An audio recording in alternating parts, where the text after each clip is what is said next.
Une nuit tranquille, un village paisible, deux anciens militaires et un cadavre. C'est pas le pitch d'un polar sur Netflix, c'est ce qui vient de secouer l'Ariège. Imagine, on est dans une petite commune des montagnes ariégeoises, le genre d'endroit où tout le monde se connaît, où les soirées sont plus calmes que France 3 Régions et où la seule chose qui fait sursauter, c'est le cri d'une chouette à 23 heures. Mais un matin, les gendarmes débarquent. Pas pour du tapage, ni pour des bruits qui bloquent la route, non, pour un décès suspect. Très suspect.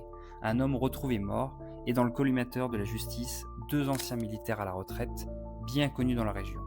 Ceux-là, on les croisait souvent, toujours impeccables, discrets, un passé dans les services, comme on dit pudiquement. Ils racontaient peu, mais leur regard en disait long, des types droits, rigides. Et pourtant, aujourd'hui, les voilà mis en examen pour violence volontaire ayant entraîné la mort. Ce qui s'est passé exactement cette nuit-là, la justice le garde pour elle. Officiellement, c'est un désaccord qui aurait dégénéré. Officieusement, on parle d'une dette ancienne, d'une humiliation mal digérée, d'un passé militaire qui refait surface autour d'une table un peu trop arrosée. Et là, ça devient passionnant. Parce que ce n'est pas juste une bagarre, c'est un affrontement entre un passé de violence institutionnelle, formé, canalisé, endurci, et un présent sans cadre, sans mission, sans uniforme. L'armée, c'est une famille, mais une famille où on apprend à contenir la violence, pas à la désactiver. Et parfois, quand les repères civils ne suffisent plus, la bête reprend le dessus.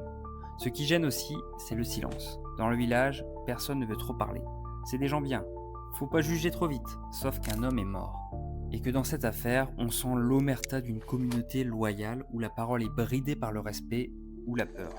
Et l'enquête, elle, avance lentement. Parce qu'on ne juge pas deux anciens frères d'armes comme deux voleurs de supermarché. Il y a des réseaux, des codes, des silences et peut-être aussi des complicités.